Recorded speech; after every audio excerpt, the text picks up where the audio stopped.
Ang kwento ni Tomby. Ang kwentong ito ay hango sa totoong buhay. Mula ito sa isa nating tagapakinig. Karanasan ito ni Randy.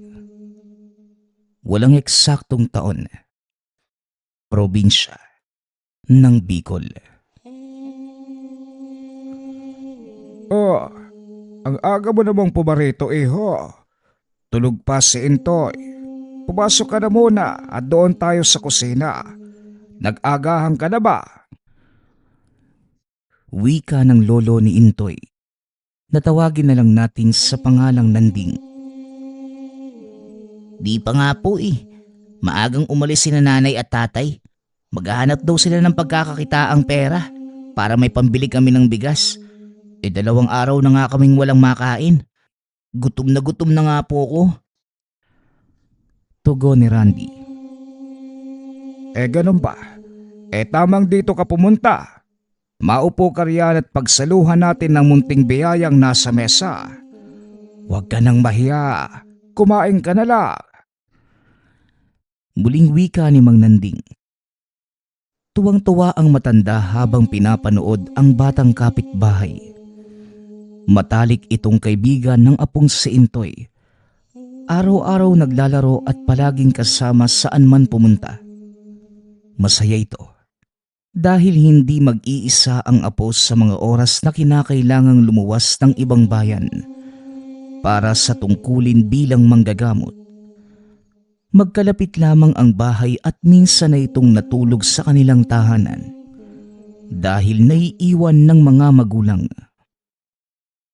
Aba, talagang nagutom ka nga ah. Kung sakaling walang makain sa inyo, pumarito ka kagad. Maraming pagkain dito. Hindi ka sarapan pero tama namang mapawi ang gutom. Kumain ka lang ha. Magpakabusog ka. Tawagin ko lang si Intoy. Baka gising na din yon. Anong oras na Wika ni Mang Nanding. Iniwanan niya ang bata. Ginising ang apo. Hinayaan ang dalawa na maglaro pagkatapos mag-agahan. Inatupag na muna ang sariling gawain. Naghahanda sa muling pag-alis. Palinga muna kayong dalawa rito. Aalis ako ha. At bukas ng hapon ang balik ko. Dito ka na sa bahay matulog, Randy. Wala naman yung mga magulang mo kaya samahan mo na lang si Intoy dito. Huwag kayong mag-aaway ha. Huwag kayong lumayo. At dapat wala kong madinig na problema pagbalik ko. Sinabihan ko na si Tonyo na lutuan kayo ng pagkain. Sisilip-silip din yun rito para malaman ang pinagagagawa nyo. O ano, mauna na ako ha. Mag-iingat kayo ritong dalawa. Wika ni Mang Nanding. Hinatid ng dalawang bata ang matanda hanggang sa kalsada. Naiilang metro ang layo mula sa tahanan. Nang makaalis na ito, bumalik na sila at naglaro sa bakuran. Masaya ang dalawang bata hanggang sa may lumapit na isang ale. May dalang itim na sisiw. Walang ibang tao sa paligid ng mga sandaling yun, kaya sila lamang ang nakakita rito. Kinausap ang dalawang paslit. Nakisali pa nga ito sa laro. Naging maayos ang pakikitungo sa isa't isa. Habang tumatagal, nagkagaanan na ng loob na pinayagang makapasok ng tahanan. Makalipas ang ilang sandali, ibinigay nito ang itim na sisiw ngunit si Intoy lamang ang tumanggap. Intoy, ang sabi ni Lolo Nanding, huwag tayong tatanggap ng kahit ano mula sa ibang tao. Hindi naman natin niyang kakilala eh. Tsaka ngayon lang natin siya nakita. Baka masama siya. Wika ni Randy. Ale, hindi ka naman po masama, di ba? Ang sabi ni Lolo, mabait yung taong nagbibigay. Kaya mabait po ikaw, di ba? Tanong ni Intoy. Oo naman. Tama ang lolo mo. Mabait ang taong nagbibigay. Isa lang ang dala kong sisiw kaya alagaan nyo ng dalawa ha. Baka makabalik ako at magbibigay ulit ng isa para naman sa'yo bata. Tugon ng Ale, sabay tingin kay Randy. Natakot ito at nagtago sa likod ng kaibigan. Nagpaalam na rin ang Ale makalipas ang ilang sandali. Humalik pa sa noo at yumakap sa mga ito. Dahil parehong bata, walang ideya sa ginagawa na matandang babae. Uy, kayong dalawa, bakit kayo nagpapasok ng ibang tao rito? Kilala niyo ba yon? Ang tanda na tapos parang malapit ng mamatay ah. Pinatuloy niyo pa rito? Ito pala ang pagkain. Magkapunan na tapos matulog ha. Wala nang lalabas. Diyan lang kayo sa loob. Bukas ng umaga ulit ako dadalaw para maghatid ng agahan. Intoy, Randy, hindi niyo bubuksan ang pinto kapag hindi kilala ang kakatok ha. Nagkakaintindihan ba tayo? Wika ni Tonyo. Sabay namang tumango ang mga bata. Hindi na pinansin ni Tonyo dahil abala sa pagkain. Isinara niya ng mabuti ang pinto at saka umalis. Naiwan ang dalawang batang naglalaro pa rin kahit malalim na ang gabi. Tawa ng tawa habang naghahabulan sa loob ng tahanan. Masyadong maingay na umabot sa bahay ni Tonyo, ngunit hinayaan na lamang dahil ayaw nang lumabas pa. Makalipas ang ilang sandali, natahimik na lamang nang may kumatok. Sinunda na may hinang boses, tinatawag ang kanilang mga pangalan. Hindi ko mabuksan. Tulungan mo ko, dali. Parang si Ali to kanina eh. Buksan natin, baka nilalamig siya sa labas. Wika ni Intoy, habang pilit na hinihila ang pinto. Ayoko. Kabilin-bilinan lang ni Kuya Tonyo na wag nating pagbuksan ng kahit sinong kumatok. Ano naman yung gagawin ng Alice sa ganitong oras? Hindi ba nakaalis na siya kanina? Tugon ni Randy. Siya nga yan. Pwede namang bumalik eh. Sabi niya wala siyang pamilya. Baka gusto niya sa atin. Buksan na natin kasi. Wag na. Baka ibang tao yan na nagpapanggap lang. Kapag pinapasok natin, tapos masama. Naku, lago tayo. Si Ali nga kasi yan. Mabait naman siya eh. Dali na, tulungan mo kong buksan ng pinto. Ang tagal mo naman eh. Naiinis na wika ni Intoy. Nagkasagutan pa ang dalawa dahil ayaw sumunod ni Randy. Nang hindi tumigil ang pangangatok at sa paulit-ulit na pangungumbinse, nadala ang dalawa at pinagbuksan.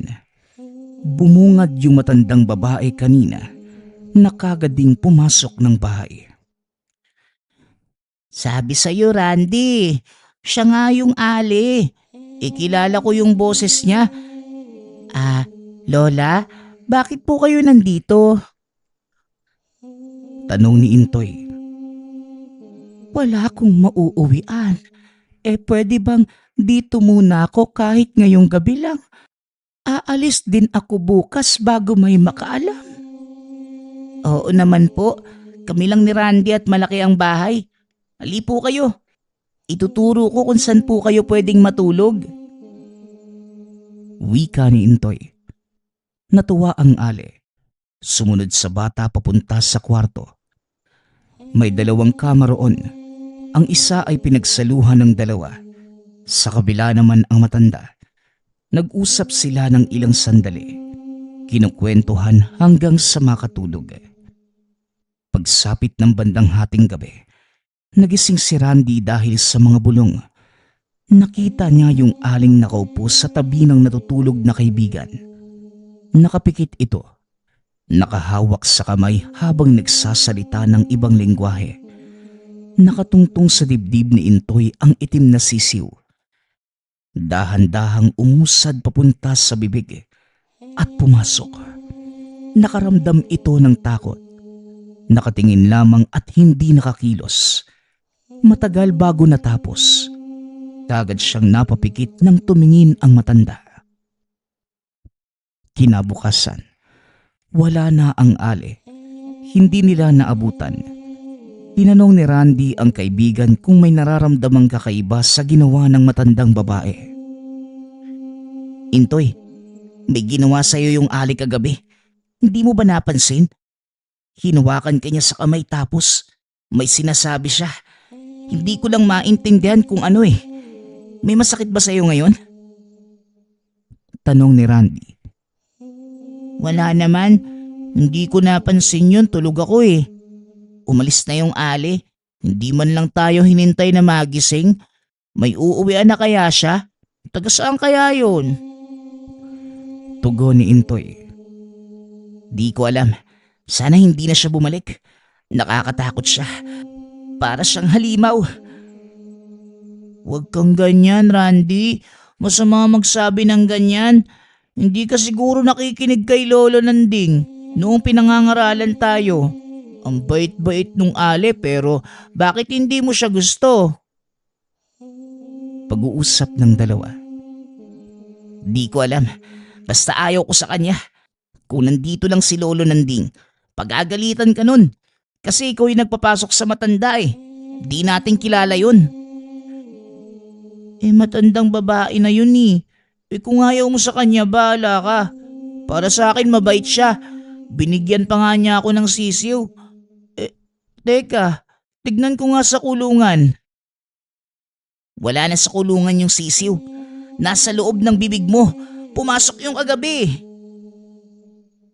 Napakunot ang noo ni Intoy. Nagtataka sa sinabi ng kaibigan. Anong sinasabi mo? Anong pumasok sa bibig ko? Ikaw kung ano-ano yung pinagsasasabi mo ha? Nagugutom ka ba o masakit yung ulo mo? Totoo nga, Intoy. Pumasok sa bibig mo yung sisiw kagabi habang tulog ka. Sa tingin ko, inutusan yun ng Ali. Hindi. Baka winala mo tapos gumagawa ka lang ng kwento para hindi ako magalit sa'yo. Umamin ka, masamang magsinungaling. Hindi ako nagsisinungaling. Totoo ang sinabi ko. Kinain mo mismo yung sisiw habang tulog ka. Hoy kayong dalawa, lumapit nga kayo rito. Nasira yung itaas ng pinto ah. Natanggal ang pako na hinarang ko. May pumasok ba sa bahay kagabi? Magsabi kayo ng totoo. Tanong ni Tonyo. Matagal bago nakasagot ang dalawa sa takot na mapagalitan.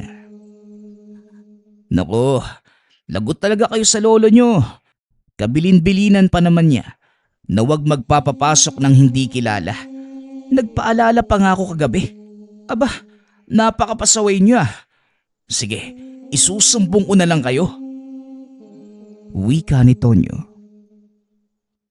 Pagagalitan ka rin naman ni Lolo kasi hindi ba ikaw yung pinagbantay sa amin? Hindi mo namang ginawa eh. Tugon ni Intoy. Aba't sumasagot ka pa ah? Tagaluto nyo lang ako. Sisilipin din paminsan-minsan para malaman kung nasa bahay ba kayo o wala. Hindi literal ang tagabantay na oras-oras nasa tabi. Hinabilin lang kayo ni Mang Nanding. Wala nga tong sahod eh. Si Intoy kasi Kuya Tonyo eh. Ayaw makinig. Ang sabi ko wag papasukin yung matandang babae. Pero pinagbuksan niya. Sa loob pa nga pinatulog tapos may ginawa sa kanya eh. Teka, sinong Ali? Anong ginawa? Nako, pati ako malalagot sa inyo ah. Tumabi nga kayo. Titignan ko lang kung may nawawala sa mga gamit ng lolo nyo. Wika ni Tonyo. Sinuri nito ang buong tahanan. Wala namang nawawala. Naroon ang lahat. Makakahinga na sana ng maluwag. Ngunit kinutuban sa sinabi ni Randy. Kuya Tonyo, hindi naman magnanakaw yung Ali. Isa siyang nakakatakot. May ginawa siya kay Intoy. Binubulungan niya.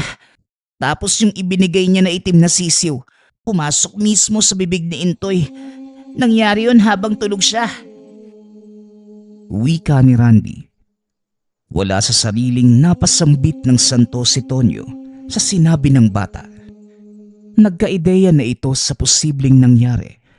Dali-daling nagsara ng pinto at kinausap sila. Sabihin nyo nga, kung ito yung tinutukoy nyong matandang babae. Mga ganito yung tangkad, maputi ang buhok, magulo, nakabestidang itim, nakapaa, may kahoy na tungkod tapos walang ngipin sa harapan. Siya ba? May sumakto ba sa sinabi ko? Tanong ni Tonyo. Tumango ang dalawa. Dito niya napagtanto ang ginawa ng Ale kay Intoy. Patay tayo niyan. Paniguradong kakatayin ako ng lolo nyo. Kargo ko ba to eh? Bakit ba kasi kayo nagpapasok? Pare-parehas pa tayo mapapahamak. Ganito na lang. Umuwi ka na muna sa inyo, Randy. Huwag ka munang bumalik dito hanggat hindi pa natin alam kung ligtas si Intoy. Kung wala ang mga magulang mo, doon ka sa bahay ko. Ikaw naman, Intoy, hindi ka pwedeng lumabas dahil nasa tiyan mo ang sisiw. Alam mo na ba, nasa kapabayaan mo, lalaki ang halimaw. Magiging aswang ka. Sige ka. Wika ni Tonyo. Hindi na naisip ang mga salita dahil sa sobrang galit. Kaagad naman itong naluha dahil natatakot sa kanyang sinabi. Huwag kang umiyak. Kasalanan mo tapos iiyak ka. Ayos, doon ka sa kwarto mo. Maupo ka roon. Matulog ko kung anong gusto mo. Basta huwag kang lalabas. Makinig ka lang sa akin, Intoy. Sumunod ang bata. Nakaupo sa dulo ng higaan at umiiyak. Hindi na rin mapalagay si Tonyo dahil alam niya ang patutunguhan ng sitwasyon. Naku, bakit ba kasi nangyari yung ganito? Ngayon pa nawala yung lolo nila. Buwisi talaga yung manang na yun eh. Sana tinuluyan na ni Mang Nanding noon. Binalikan siya tuloy at sapo gumante.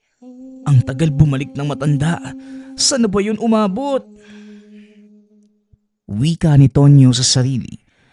Naguguluhan at hindi sigurado sa kung anong gagawin kay Intoy. Ikinulong niya ang bata sa kwarto habang nasa sala. Matyagang naghihintay sa pagbabalik ni Mang Nanding. Ngunit sumapit ang hapon. Wala pa rin ito. Kuya Tonyo, bakit mo ginagawa sa akin to? Wala naman akong kasalanan eh. Ayaw ko na rito. Gusto ko na lumabas. Kuya Tonyo, palabasin niyo na ako dito. Intoy, makinig ka lang sa akin.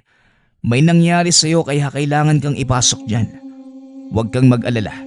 Pagkabalik ng lolo mo makakalabas ka rin dyan. Magtiis ka lang muna para din ito sa kapakanan mo. Kuya Tonyo, gusto ko nang lumabas. Gusto ko nang lumabas, Kuya Tonyo. Nauuhaw na po ako. Kuya Tonyo, sige na po, maawa ka naman. Napakamot sa ulo si Tonyo. Naawa sa bata ngunit natatakot na baka sa sandaling nasa labas, biglang magbago ang ugali. Minsan na itong nakasaksi ng ganitong pangyayari, kaya ginagawa ang abot ng makakaya para walang masaktan. Ang tagal mo naman, Mang Nanding. Ang apo mo, sinalina ng aswang. Bilisan mo ang pag-uwi, wala akong alam kung anong gagawin. Diyos ko, tulungan niyo po ako. Ilang oras pa ang kanilang hinintay. Ngunit hindi pa rin lumilitaw si Mang Nanding. Nang hapunan, pinayagan ni Tonyo na lumabas ang bata. Ngunit tinalian upang makaiwas sa posibleng maganap. Nagtataka ito kung bakit hindi niya sinabi ang totoo dahil matatakot lamang ang bata. Hinayaang isipin ni Intoy na siya ang masamang tao. Isusumbong kita kay Lolo. Ang sama mo sa akin. Wala akong kasalanan pero ginaganito mo ako. Wika nito sa gitna ng paghagulgol. Tama na ang iyak. Kumain ka na bago ako mapikon. Tumahang ka na. Naguguluhan na nga ako kung anong gagawin sa'yo tapos dadagdag pa yung kaingayan mo. Kung hindi mo pinatuloy yung Ale, hindi sana tayo aabot sa ganito. Bakit sinisisi mo yung Ale? May ginawa ba siyang masama? Mabait naman siya sa akin ah. Anong mabait, Intoy? Isa yung aswang at ang ginawa niya sa'yo, purong kasamaan. Yung sisiw na bigay niya, sa tingin mo laruan? Hindi. Isa yung sumpa sa pagiging halimaw. At darating yung araw na magiging katulad ka niya. Isang nakakatakot na nilalang. Walang ibang gagawin kundi maghanap ng batang kakainin. Pati lolo mo, si Randy, ako, pwede mo kaming patayin. Tapos yung dugo at namang loob namin, kakainin mo. Magiging kagaya ka niya. Kasi pasaway kang bata eh. Mas lalong umiyak si Intoy. Napabuntong hininga na lamang at binigyan ito ng pamunas ng luha. Silita na tumahan ngunit iyak pa rin ang iyak. O sige, mag-ingay ka pa para kung madinig ka ng aling yon, babalik dito at kukuhanin ka na. Gusto mo yon? Gusto mo bang sumama sa aswang? Ibibigay kita. Agarang umiling ang bata habang nakikiusap sa kanya. Tumahan naman ito at sumunod. Pagkatapos ng hapunan, bumalik ng kwarto at natulog. Si Tonyo na hindi mapalagay, naghalungkat sa mga gamit ni Mang Nanding, naghahanap ng maaaring gamitin kung sakaling lalala ang sitwasyon. Ay nako, puro lang naman halamang gamot ang nandito. May lana at mutya naman siya noon. Nasa na kaya yun? Sigurado kung hindi niya dala dahil itinatago lang. Ang tanong, saang sulok ng bahay niya nilagay? Naku naman, ano ba kasi yung itinagal sa ibang bayan? Ang sabi uuwi kaninang hapon, wala naman. Sa akin pa napunta yung responsibilidad sa apo niya. Tapos ito, nasalinan pa ng aswang. Jesus Mariosep, anong gagawin ko? Kapag naging ganap na aswang si Intoy, magpapakain na lang ako? Ganon? Wika niya sa sarili. Nagpatuloy ito sa paghahalongkat hanggang sa nahanap ang pinaglalagyan ng mutya. Napangiti at nabuhayan ng loob. Ayos, nandito lang pala. Mabuti na lang hindi tinangan. Ayos na, pwede na siyang magtagal sa ibang lugar kung nasan man ngayon. Ako nang bahala kay Intoy. Kung makikisabay lang yung mutsyang to sa kalaman ko, makakayanan kong ayusin ang problema eh. Wika ni Tonyo. Hindi rin naman may pagkakaila ang husay ng binata pagdating sa paggamit ng patalim. Isa itong mga aso na dumarayo pa sa ibang lugar para manghuli ng ligaw na hayop. Minsan na rin napalaban sa mga mabangis na nilalang. Kampante itong masasabayan ng sitwasyon, lalo na kung magbabago ang anyo ng bata. Sinilip niya si Intoy. Natutulog lamang ito. Nilapitan at sinuri ang pisikal. Wala namang nagbago kaya iniwanan. Hinayaang makapagpahinga. Sa sala lamang din tumambay.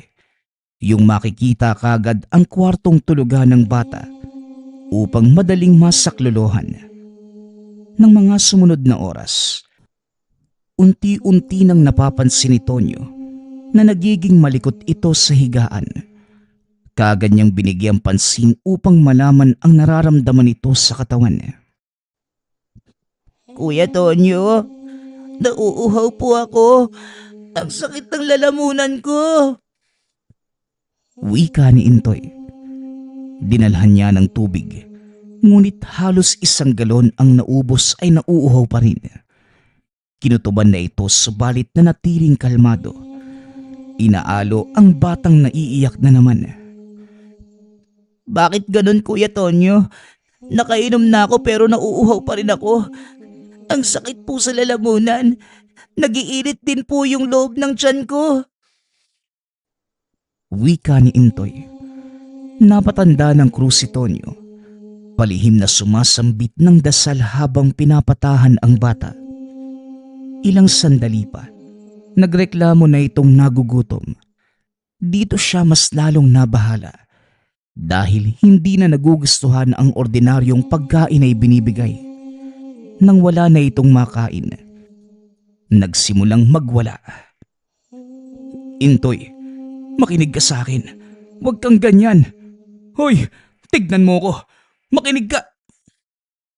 Napatitig na lamang siya rito nang masugatan ang kamay gawa ng pagkabasag ng platong itinapo ng bata.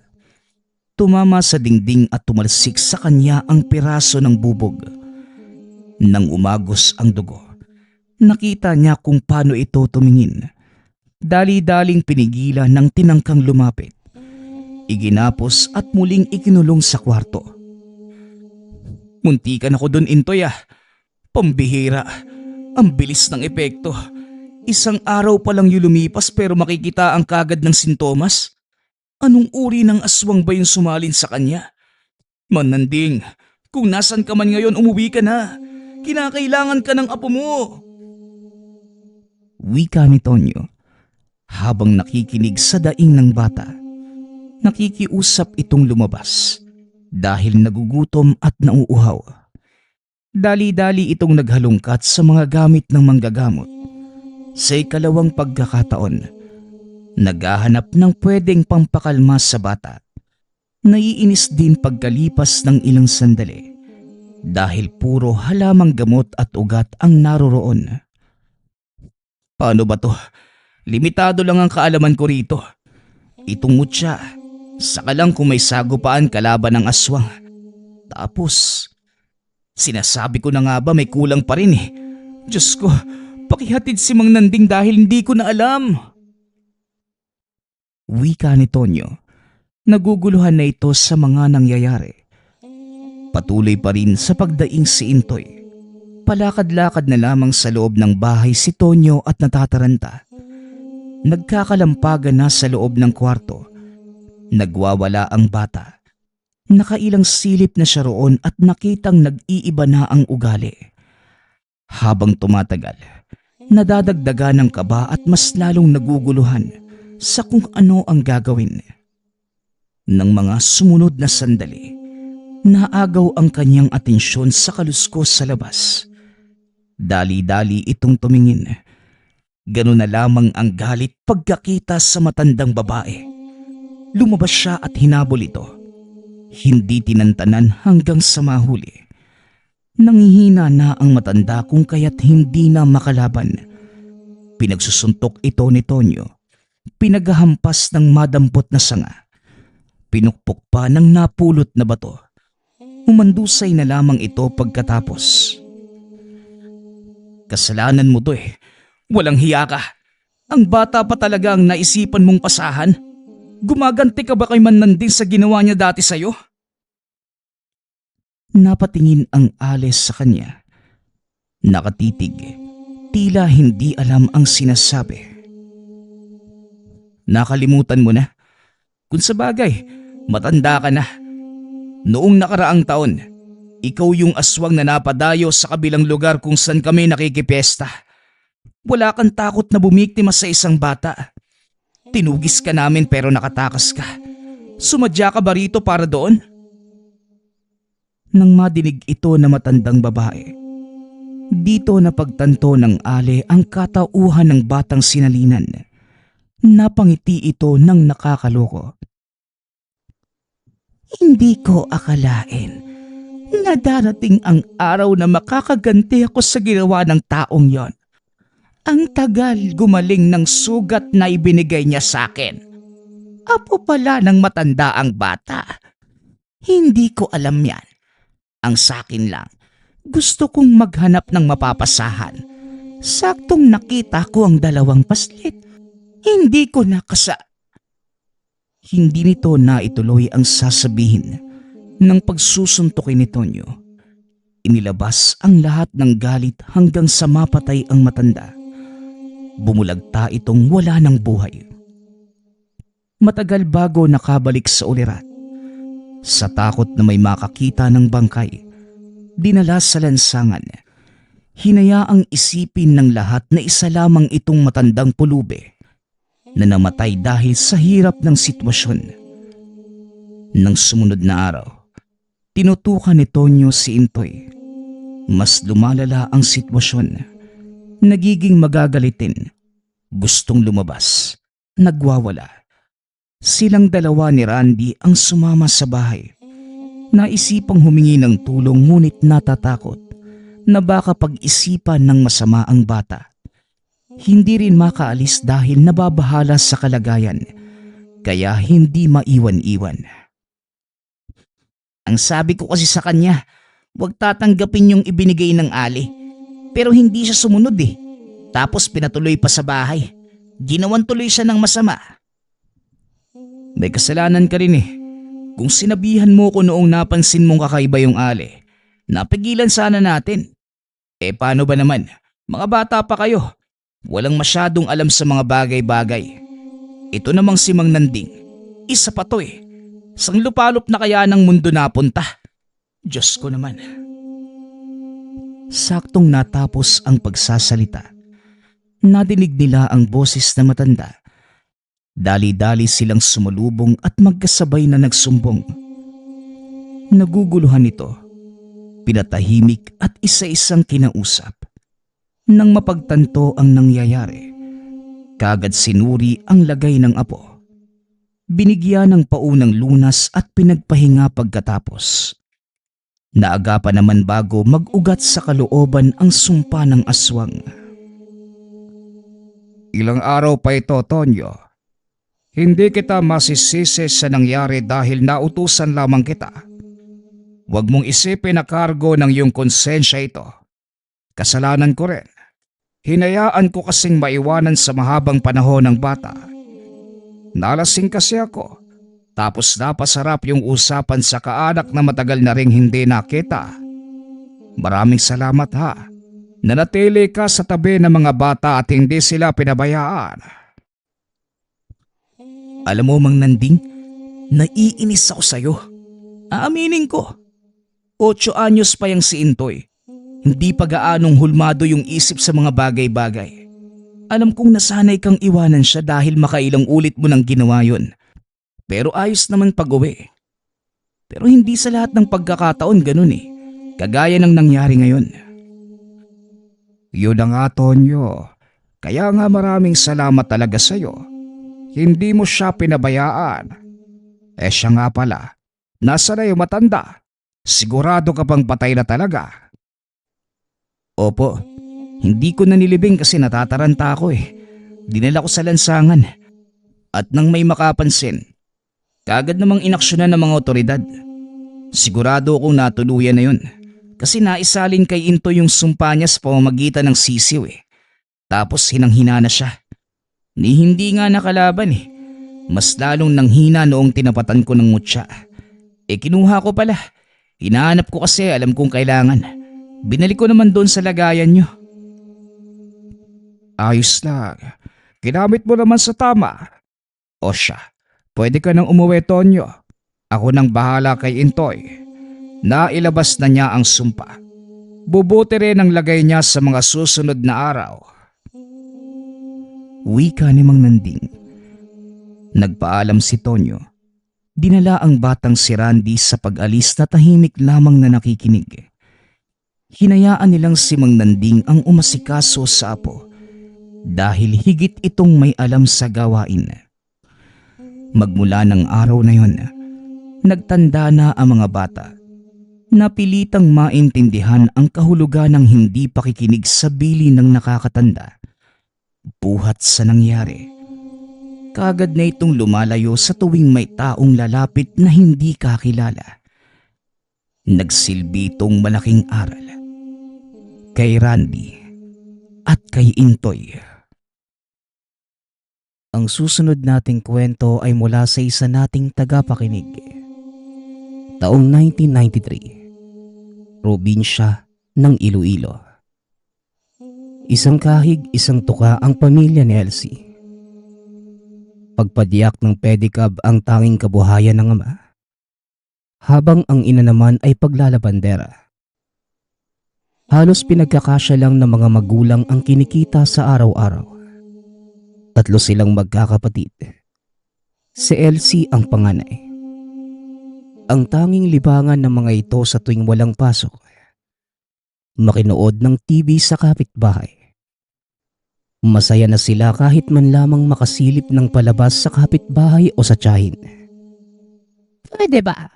Bago kayo makinood, magsiligo muna kayo. Ang babaho niya. Tsaka sa susunod na manonood kayo, maniningil na ako ha. Sa panahon ngayon, wala nang libre. Tsaka ayaw ko ng mga pulubi sa bahay ko. Ay nako, umandar na naman yung kasamaan ng ugali mo. Ni hindi ka na naawa sa mga pamangkin mo. Mga bata pa yan. Itaga mo sa bato. May magandang bukas sa mga yan. Anak, sige na't umupo kayo doon sa sofa. Pangit ang nakatayo sa tapat ng pinto. Wala namang buntis sa tahanan. Hindi maganda lalo na't gabi na.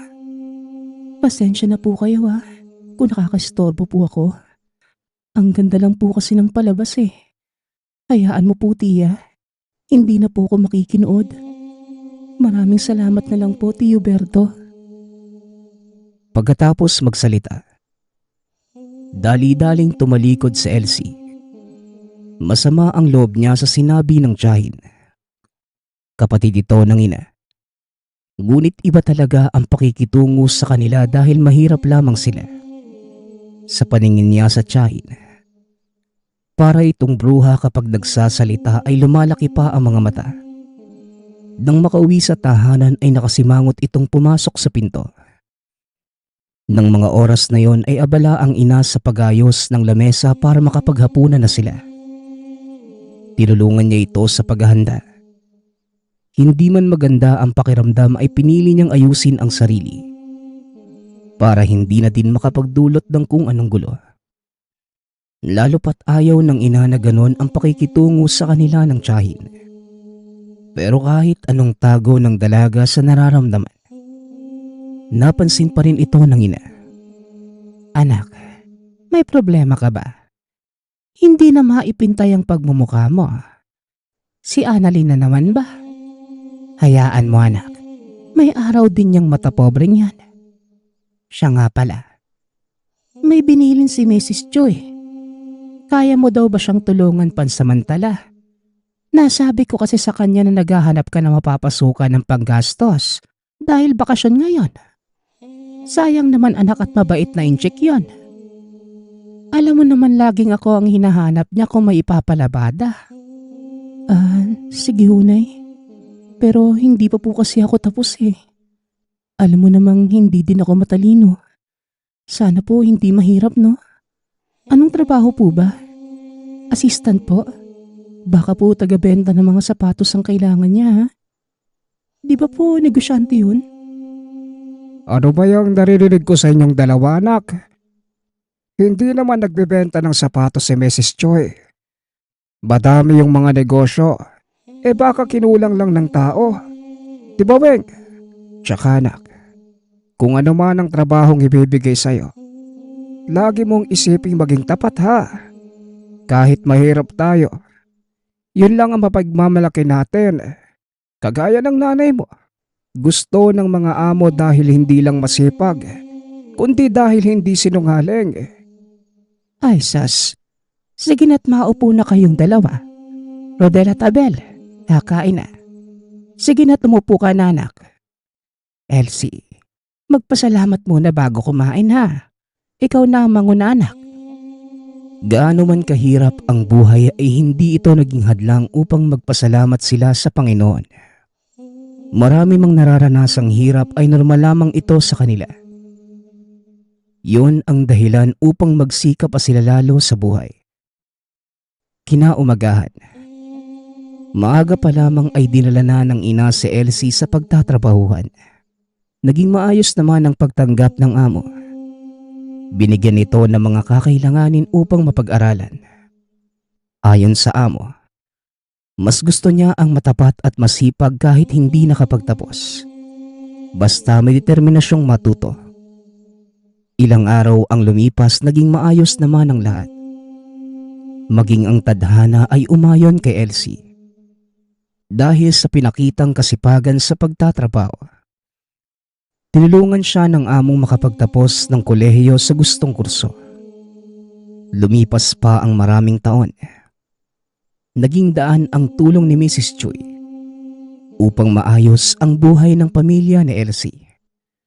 Binigyan nito ng mataas na posisyon sa kumpanya na tuluyang nagpabago sa takbo ng buhay. Laking pasasalamat ng mga magulang noong makabili sila ng lupa't bahay. Hindi kalayuan sa lumang tahanan. Nakabili din ito ng sasakyang ginagamit ni Elsie sa tuwing papasok sa trabaho. Halos lahat ng mga kalugar ay naiinggit. Lalo pa ang tiyahing kung umasta ay bruha. Meron pang mga tao na pilit silang sinisira ngunit hindi yon alintana ng dalaga. Bagkus, naging kalakasan niya pa ito upang magpursige. Hanggang sa isang araw, may bumisita sa tahanan. Uweng ate, magandang hapon. Pwede po ba akong pumasok? Ate, nandyan po ba si Elsie? Ang ganda naman ng bahay niyo.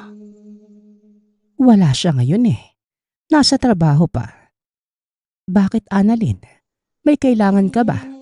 Ako nang magsasabi kung gusto mo. Magtatanong lang sana ako kung may bakante pang posisyon sa pinapasukan niya.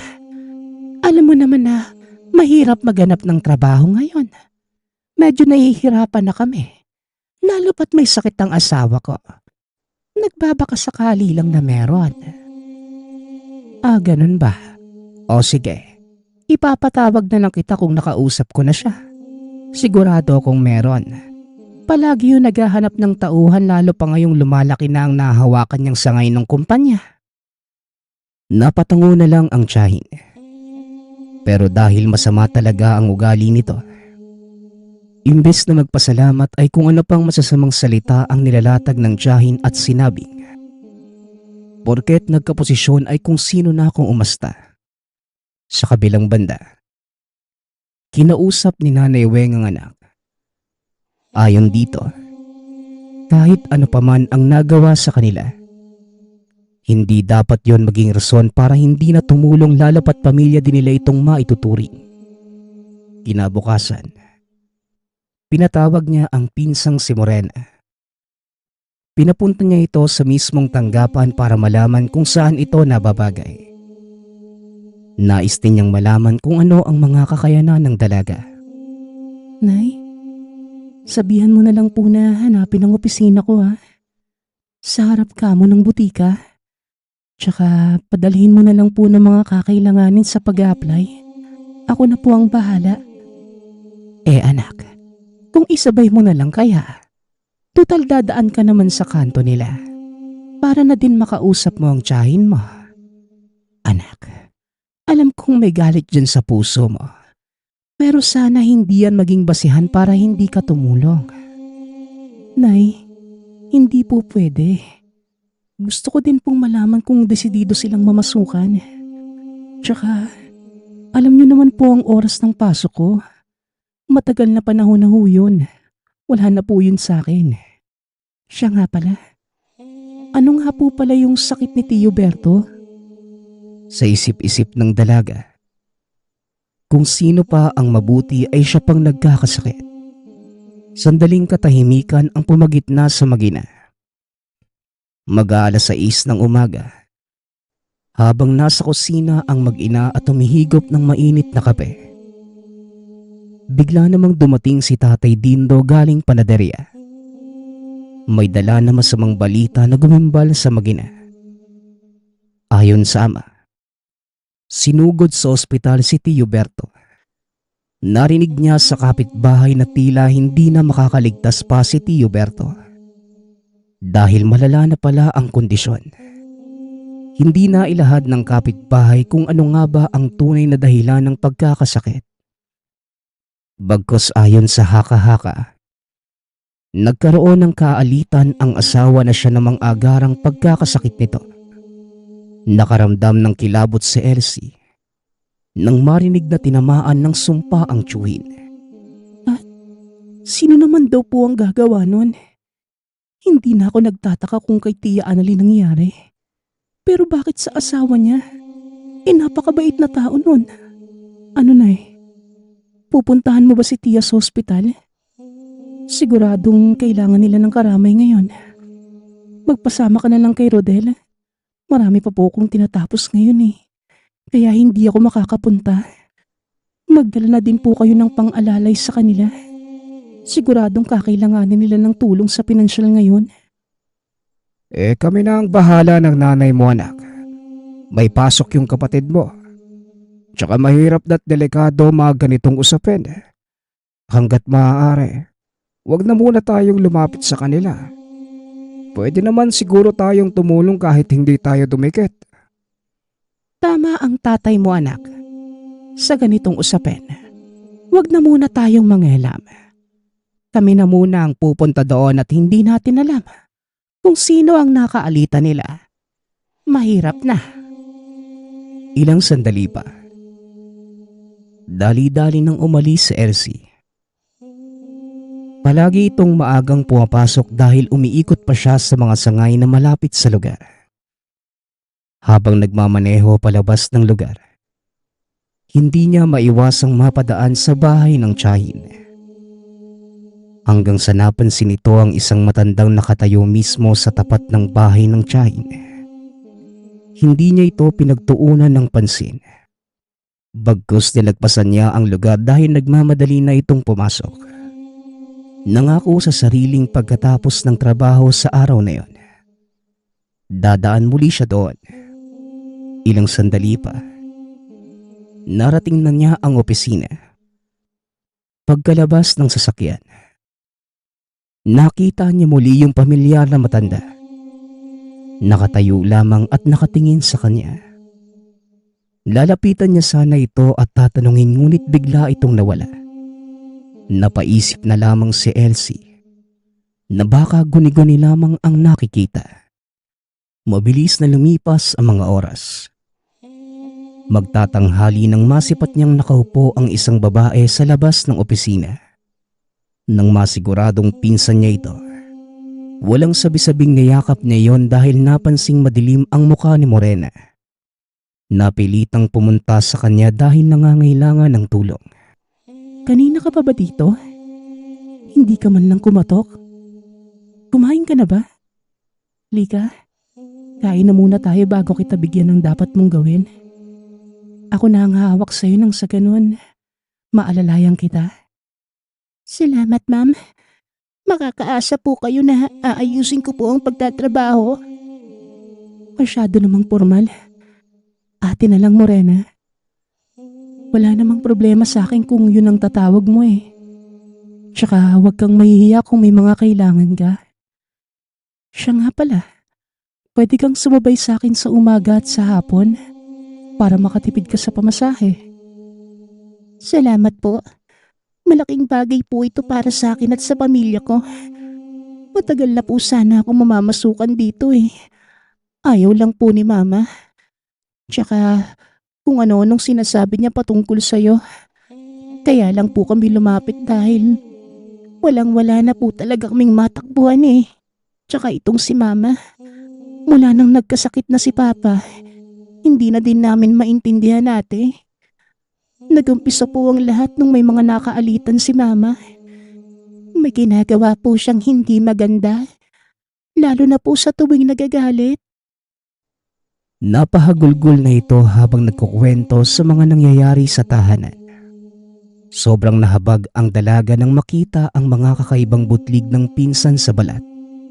Ngunit hindi na niya ito pinagtuunan ng pansin. Dahil sobrang emosyonal ito ng mga oras na yon.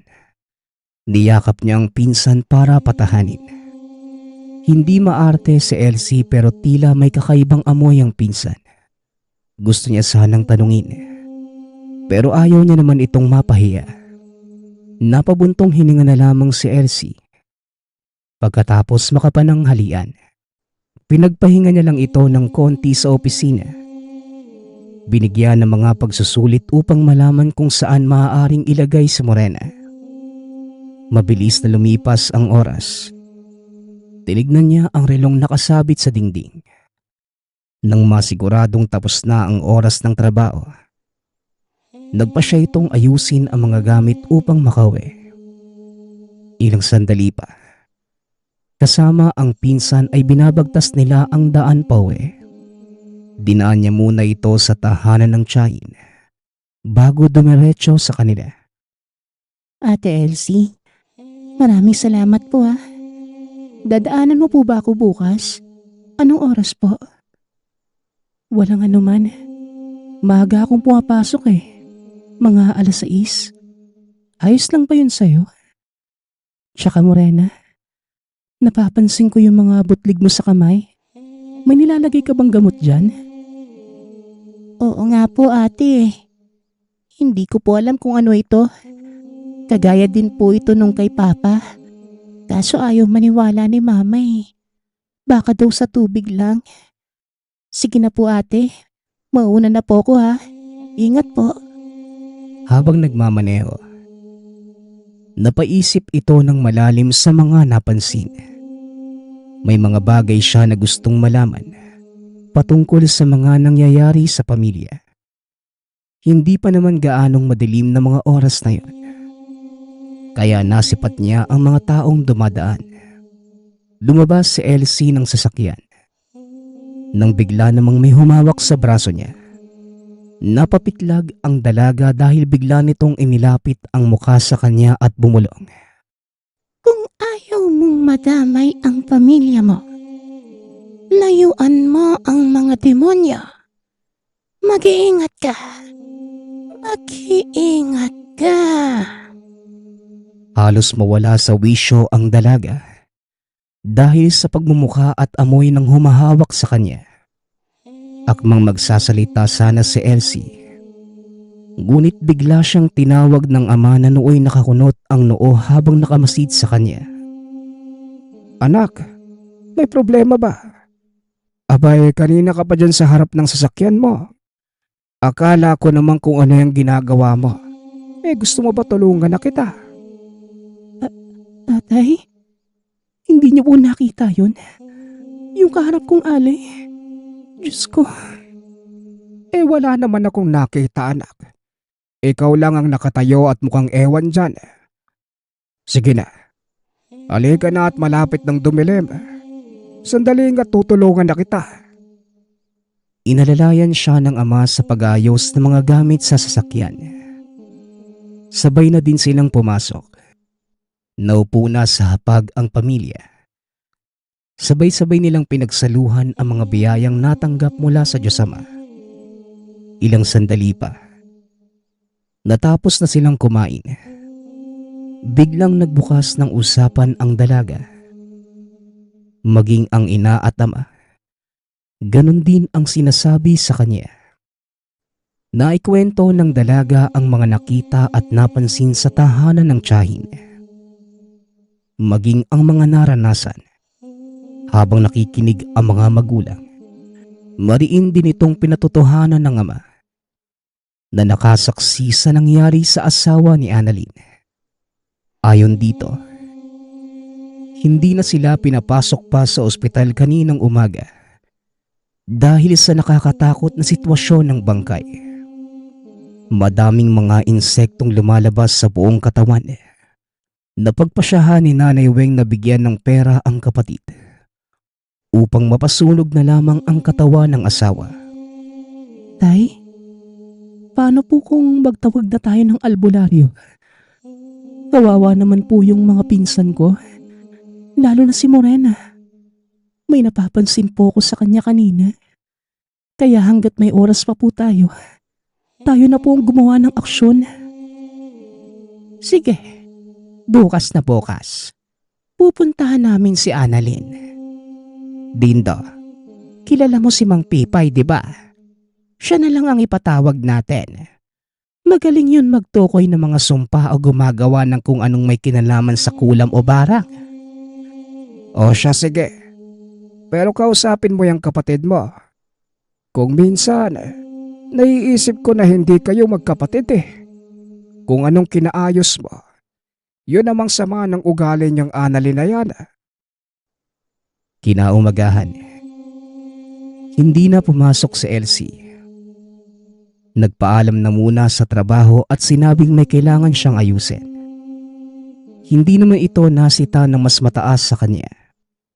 Dahil hindi naman ito abusado kahit pa may posisyon sa kumpanya. Maaga pa lang ay kasama na ni Elsie ang amatina. Pinuntahan nila ang bahay ng tiyahin kasama ang albularyong titingin sa sitwasyon. Pagkababa pa lamang ng sasakyan, Napahikab ng malalim ang matanda. Napakalakas ng negatibong enerhiya sa lugar na ito. Sandali. Huwag muna kayong humawak ng kung ano. Diyos ko, ang buong bahay ay... Napatigil sa pagsasalita ang matanda. Nang makitang bumukas ang pinto at lumabas si Morena. Napansin pala nito ang pagdating ng sasakyan ni Elsie at akalang papasok na sila. Sinuri ng matanda ang kabuuan ni Morena at sinabing, Ikaw ang susunod. Weng, sa palagay ko, huwag na kayong sumama pa. Huwag kayong aapak sa bahay nila pero si Elsie, ikaw ang sasama sa akin. Magkasama kayo ng dalagang yan. Nadamay ka na din sa sumpa. umihip ng orasyon ang matanda sa dalawang dalaga. Maging sa sarili upang depensa laban sa masamang enerhiyang nasasagap sa lugar. Morena, hindi tayo papasok ngayon. Sige na, doon na ako magpapaliwanag sa loob. Nasaan ang nanay at kapatid mo? Nay, tay, magiging maayos din po ang lahat. Sige na po, papasok na po kami. Nanguna si Mang Pipay sa pagpasok. Habang may kung anong orasyong pinapakawalan sa hangin. Nanatili naman ang dalawa sa likuran at kabado sa mga nangyayari. Ilang sandali pa. Bungad sa kanila ang mga kandilang nakatirik sa harap ng itim na rebulto. Hinanap ng matanda ang ina ng dalaga. Ayon dito, mula nang mamatay ang ama kahapon ay hindi na nila makilala ang ina. At kung ano-ano ang pinaggagawa nito. Ilang sandali lang ay pinuntahan nila ang silid ni Annalyn. Nanlaki ang mga mata nito nang makita si Mang Pipay. Anong ginagawa niyo dito? Ikaw matanda, anong kailangan mo? Papatayin mo din ba ako? Sige na, patayin mo na ako ngayon. Nang matapos na ang impyernong buhay na ito. Umahagulgol pa ito at biglang niyakap ng anak. Alam ko ang ginagawa mo. Ang nangyayari sa'yo. Balikyan ang mga taong ginawan mo ng masama. Nakakaawa ang mga anak mo, Annalyn. Dadanasin nila ang dinanas ng tatay nila. Dahil sa mga pagkakamaling ginawa mo. Patawad. Hindi ko na alam ang ginagawa ko. Pakiusap. Iligtas mo na ang mga anak ko. Kahit ako na lang. Huwag na ang mga anak ko. Hindi ko maipapangako. Pero sige na. Tumahang ka na at tulungan ang sarili mo. Kalasin mo ang lahat ng ginawa mong orasyon sa mga taong yon. Aalalayan kita. Pagsasagawa tayo ng ritual pangkalas sa lahat ng tinanim mo. Ilang sandali pa ay gumawa ng isang malaking bilog ang matanda. Bilog na gawa sa mga tinirik na kandila. Pinapasok at pinadipa ang mga dalaga kasama si Annalyn. Habang nag-oorasyon ng matanda. Hindi nito maiwasang mapasigaw dahil maging siya ay nagtatamo ng kung anong parusa laban sa kabila. Sobrang nahirapan si Mang Pipay na kumonekta. Dahil may kagalingan ang nilalang na kumakalaban kay Annalyn. Ilang minuto pa ang nakalipas. Biglang may kung anong mga usok na nanggagaling sa buhok ng mga dalaga. Nakasalukuyang nakadipa sa loob ng bilog. Mas nilakasan pa ni Mang Pipay ang pagsambit ng mga katagang pangproteksyon sa sarili. Umihip na malakas na orasyong pangkalas sa kung anong masamang sumpa na dulot ng kabila. Hanggang sa may puwersa na kumawala sa loob ng bahay. Biglang nahimatay ang dalawang dalaga. Maya-maya pa. Tumila ang tensyon sa loob ng bahay at isa-isang hinipa ni Mang Pipay ang itim na rebulto na ginawang dasala ni Annalyn. Hanggang sa nagising na ang dalawa na tila walang nangyari. Sa tagpong yon, Humagulgol si Annalyn habang humihingi ng patawad. Hindi niya alam kung anong mangyayari pagkatapos ng lahat. Payo ko lang sa inyo, hanggat mainit ang kalaban, lumayo na muna kayo. Hindi ako nakakasigurado kung tiyak ba ang ginawa nating orasyon para patawarin kayo ng mga ginawa ng kasalanan ni Annalyn. Pero sa ngayon, ang tanging maibibigay ko lamang ay orasyon pang proteksyon habang sinusubukan nating makiusap muli. Sa kakalasin mo ang mga sumpang binato mo sa kanila nang sa ganon, baka sakaling pumayag sila. Ano ba kasing pumasok na demonyo sa'yo? At meron kang itim na rebulto. Hindi ko nga din po alam kung kanino yan. Tsaka galing ako kahapon sa ospital. Kinuha ang abo ng asawa ko. Naalala kong may matandang nag-abot sa akin. Akala ko naman, Diyos ko, matanda? Tia, may matanda din pong nagpapakita sa akin. Ang matanda na yon, nagawan mo ng masama, Annalyn. Binabalikan ka. Buti na lang at hindi pa gaanong malakas ang kapit na nilagay na sumpa. Kaya kung maaari, lisanin niyo muna ang lugar. Hapon na nang natapos ang panggagamot. Binigyan din ni Mang Pipay si Morena ng lunas sa mga tumutubong katikati sa balat. Nang maging maayos na ang lahat, kinausap ni Elsie na lumipat na muna ng tirahan ang mag-ina. Tinulungan niya ang pinsang madistino sa ibang lugar para makapagbagong buhay kasama ang tiyahin. Laking pasasalamat naman na mag-ina lalo na si Tia Annalyn. Dahil sa kabila ng kasamaang pinakita niya sa dalaga at sa pamilya nito ay tinulungan pa rin sila. Hindi ito nagtanim ng sama ng loob. Bagkus lahat ng mga masasakit na salitang natamo, naging motibasyon ng dalaga upang makamit ang tagumpay sa buhay. Ngunit gaano man katayog ang naabot ni Elsie, hindi pa rin ito nakakalimutan ng minsan siyang madamay sa sumpa.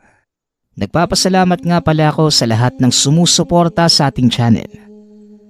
Nawa ay patuloy niyong suportahan at pakinggan ang ating mga kwento. Hanggang sa muling pakikinig. Paalam.